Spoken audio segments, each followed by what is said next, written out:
આણંદ જિલ્લાના આંકલાવ ખાતે નગરપાલિકા દ્વારા વાટા વિસ્તારના મદ્રાસા વિસ્તાર તેમજ નાના વાટા વિસ્તારમાં રોડના રીકાર્પેટિંગના કામમાં મોટા પાયે ભ્રષ્ટાચાર થયો હોવાનો ગંભીર આક્ષેપો સ્થાનિકોએ કર્યો છે।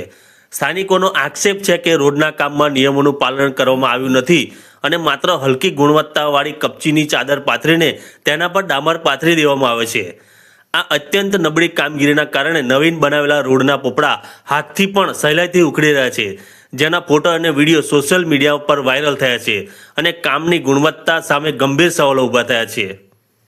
અમે જાતે નિરીક્ષણ કર્યું, તમે પણ જોઈ શકો છો કે આ ખાડા કેવા દેખાય છે, ખુલ્લેઆમ દેખાય છે। મહિલાઓએ રજૂઆત કરી કે તમે જે માલ પહોંચ્યો ખાડા છે, ટેકરા છે, લેવલ કરો। તો એમને એવું કહ્યું કે આ રીતનો જ માલ નખાશે ઉપરથી, એવો જ અમને આદેશ છે।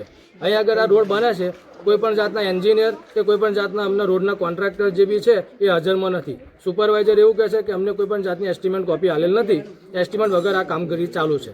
અને તમે વિડીયો માધ્યમથી બતાવજો કે કેટલો ભ્રષ્ટાચાર, આટલા 2 ગાડી માલ આવે છે, એમાં ઠેક મદ્રાસાથી લઈ અને ઠેક નાના વાટા સુધી માલ પહોંચી ગયો છે। તો એમને આ માલ નાખ્યો છે કે રમત કરી છે એ જ ખબર નથી પડતી।